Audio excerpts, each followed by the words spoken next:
and welcome to the Fin Talks, a chat with FinanceMalta. Today I'm here with Stephanie Galea from the Malta Stock Exchange, and we're discussing the consultation of the EU Listing Act. Stephanie, first, can I ask you to introduce yourself and give a little bit of background about what you do and the subject we're discussing today? Okay. My name, you already know, it's Stephanie Galea. I've been working at the exchange for the past almost 30 years. So I've grown up with the exchange and I've seen the many transformations along the years. My experience was for about 20 years in compliance and market operations. So I have quite a bit of background in that regard. But now I am in the business development area and marketing, and I think although they are quite on the opposite fronts when it comes to the type of work that I do, it is my background in compliance and market operation is essential in business development, because only that way I can understand more the needs of the market and sort of what aspects that need to be taken care of. So I think that's all. Very good. And in your view and in your experience, will the proposed EU Listing Act meet its goal of facilitating access to capital markets for small and medium enterprises? I think the scope of the consultation is specifically for that purpose, in the sense that across the EU we have 27 different jurisdictions, and when it comes to SME and SME growth markets or multilateral trading facilities, each jurisdiction has its own rules.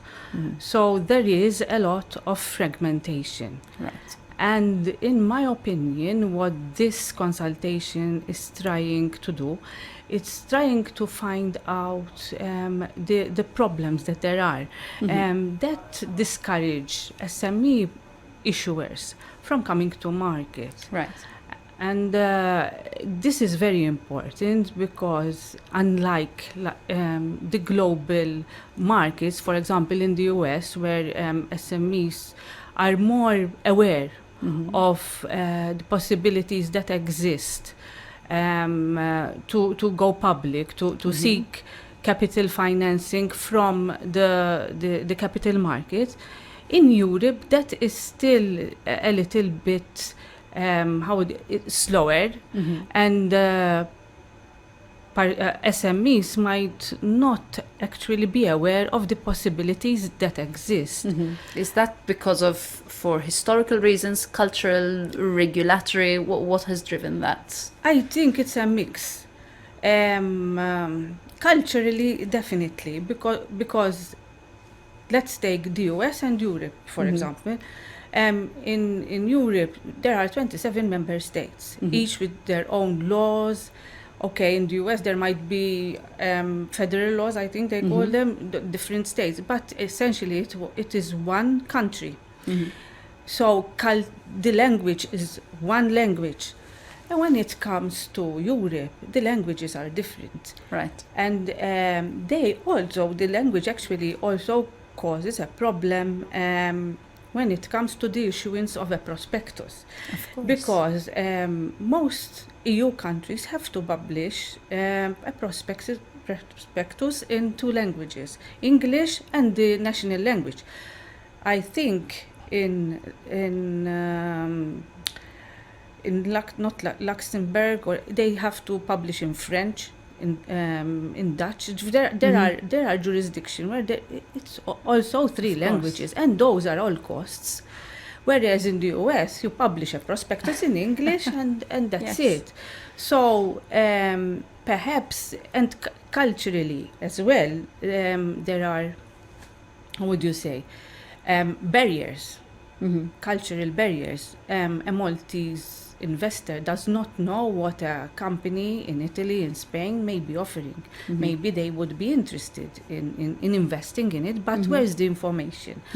So yes, there is a mix of barriers, And as I said earlier, it's the legal aspect as well, because national laws, although they are sort of, there's a blanket, they are directive, then the transposition is done in a national manner.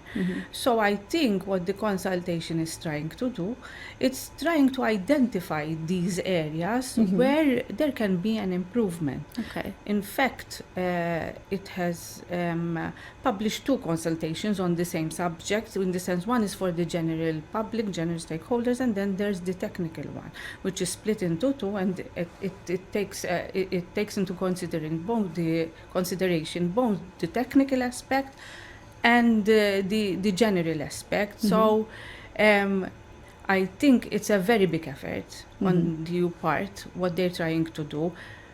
How do you think this goal will be achieved, if it can be achieved? If it can be achieved, I think it is a very positive step.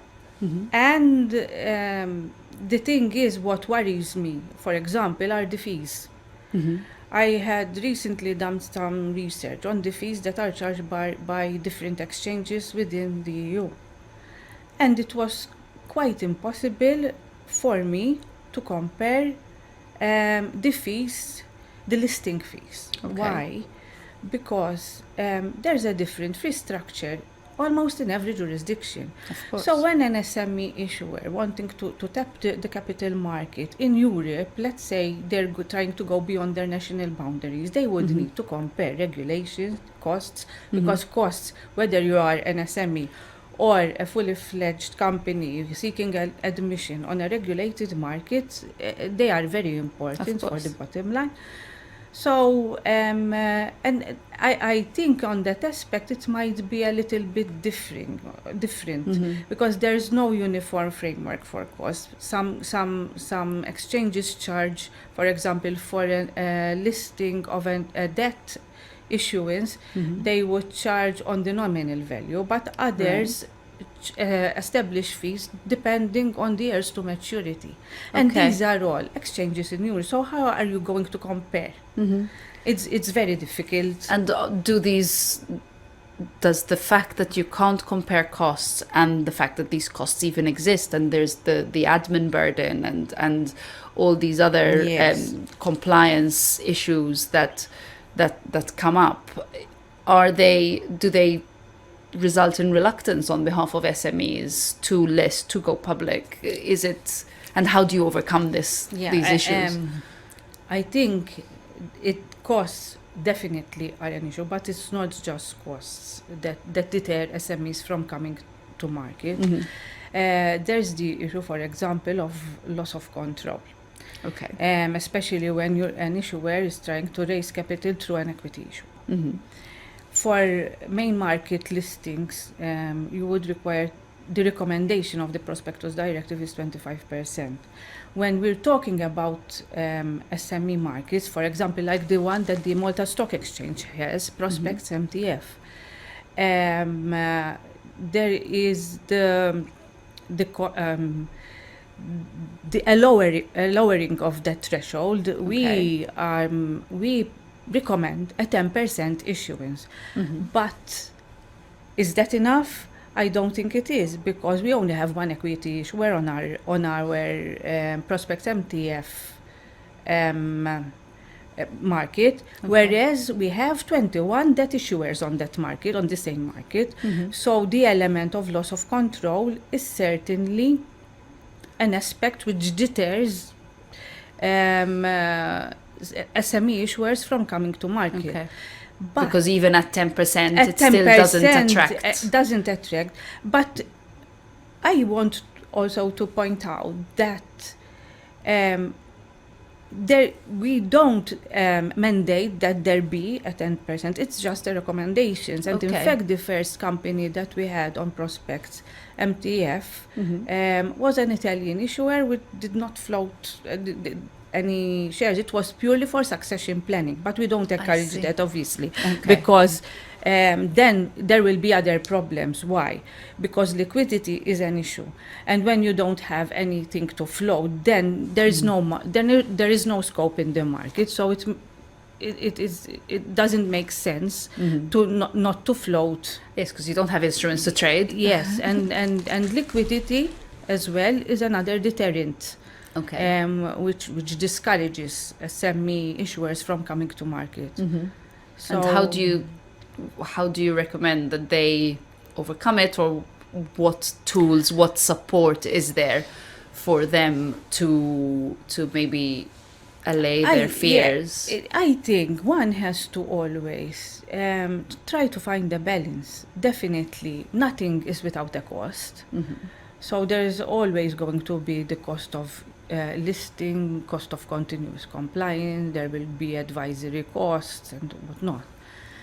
But the coming to market will open a door of opportunities for SMEs. Why? First of all, it will definitely raise their profile. The fact that you are there listed, you are visible now. And that in itself sort of is a promotion for the company. And also, as I said earlier, it's the succession planning. For example, you might have in Malta, let's take Malta as an example. We are here and we take Malta as an example. There are a lot of family companies. But sometimes the second generation, someone doesn't want to continue with the family business. When you are not quoted, it will be more difficult for you for someone to buy you out.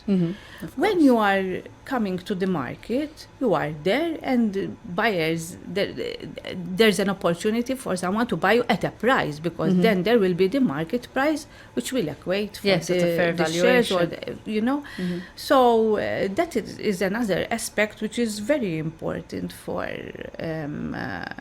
if an SME issuer wants to come to market. Is there any concern of them, of the preparation that they need in terms of accounts, in terms of audit, in terms of all of that ahead of coming to market? Yes. Is there a reluctance, or maybe a lack of understanding rather than reluctance? I would say there is a lack of understanding of what the market responsibilities are. But we have seen, and we have seen even a migration from our prospects MTF market to the regulated main market, the main board, sort of a promotion to the main market. Why? Because when a company decides to come to market, even though prospects MTF is not, how would you say, an EU market, because it is very local, because most companies listed there. And this perhaps would be encouraging for those SMEs out there who are seeking to come, who would like to explore the possibility of coming to market. We don't require a prospectus. We require what is called an admission document. And this document is simpler than a prospectus, and what it is based on, there's a lot of disclosure.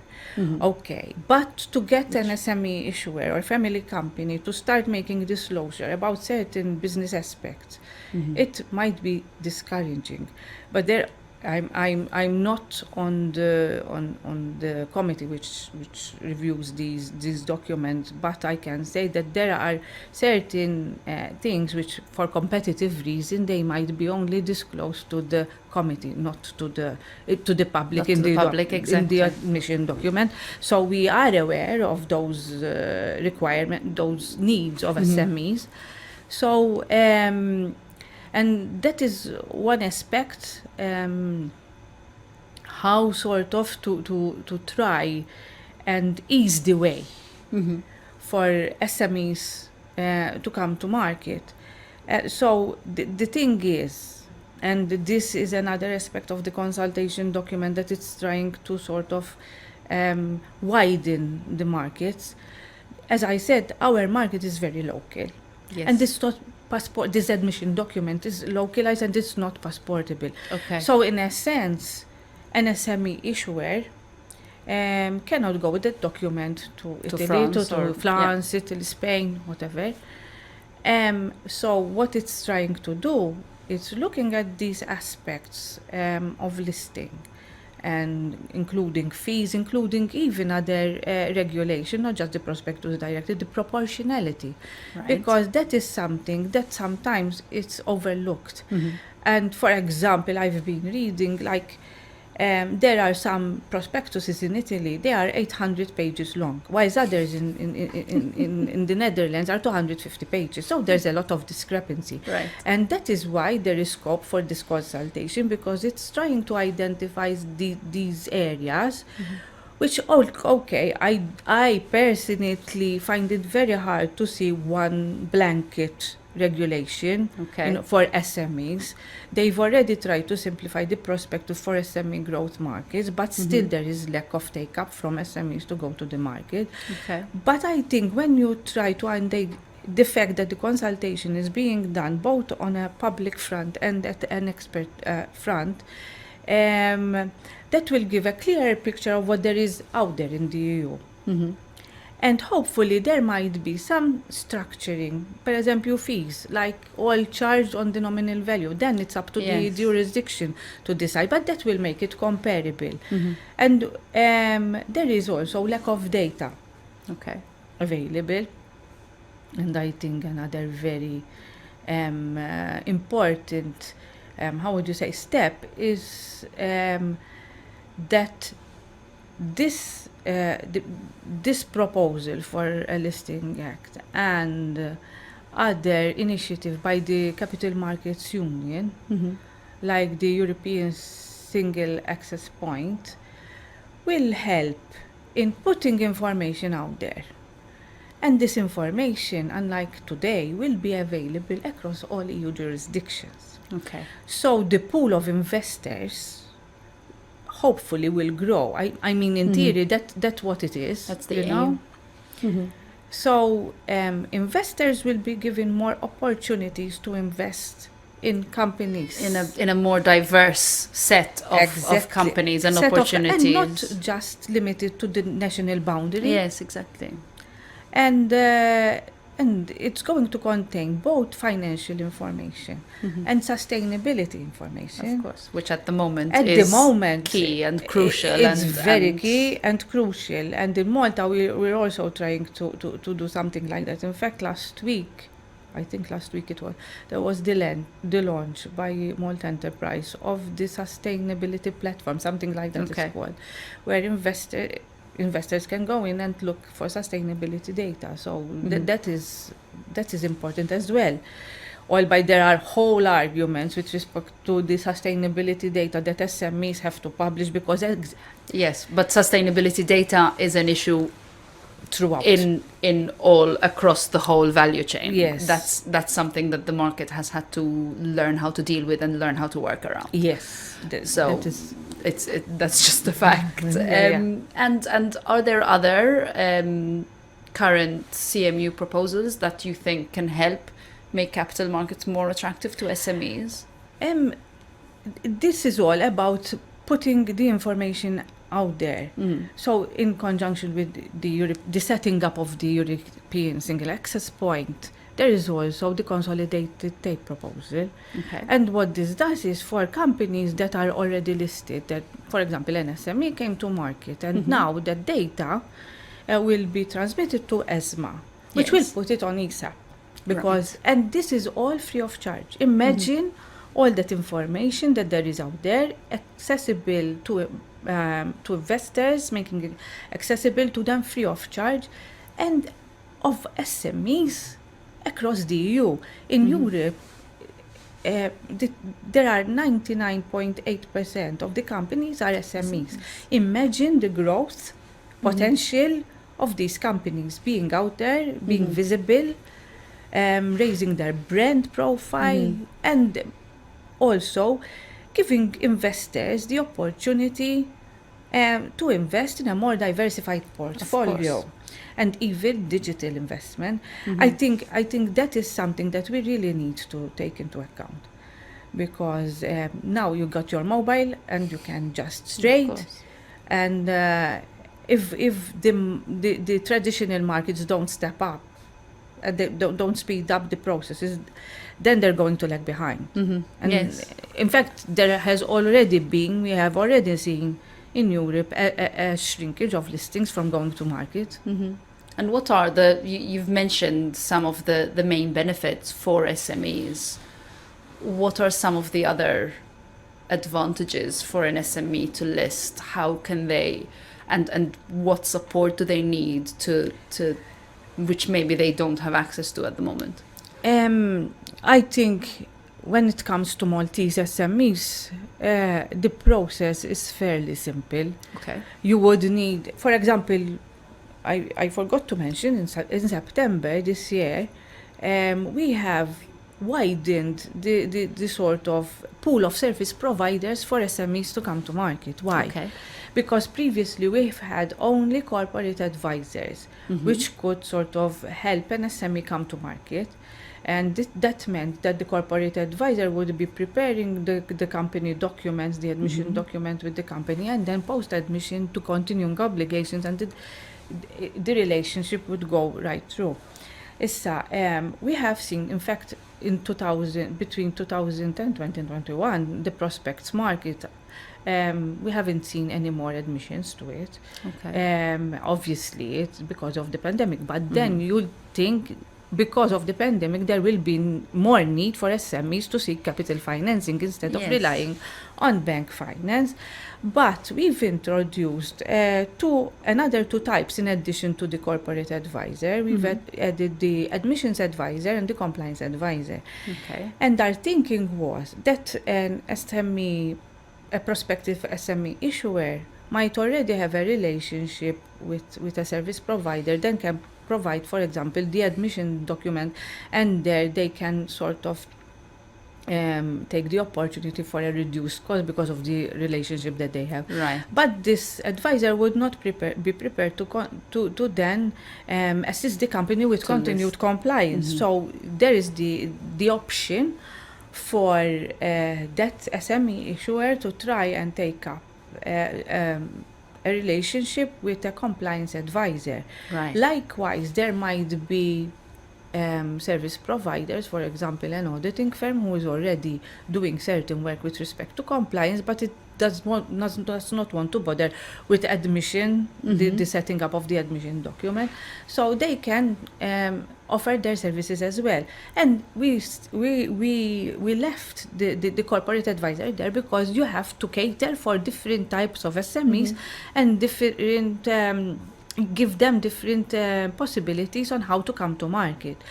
In that way, we are hoping that with the different types of services that are available, then it is easier for these service providers, because they have their own clients, to identify the clients who would need to raise capital for their growth. And they come to market. And they can guide them that They way. can guide them to come to the market. Okay. Yeah. And what's the vision? What's the journey? What's the growth trajectory in your view?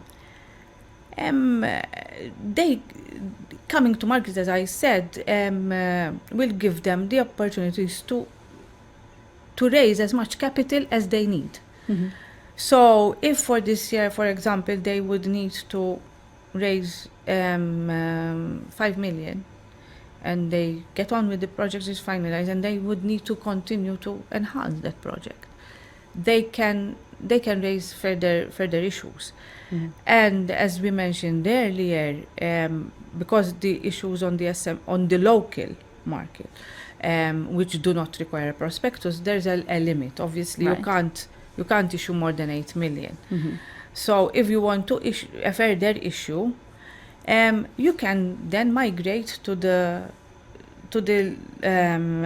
main board market, and that is, I think, they have to see value in that, because when you migrate to that market, then it's limitless, because you are on a main market, a regulated market, which will give you opportunities to the capital that there is in Europe, because that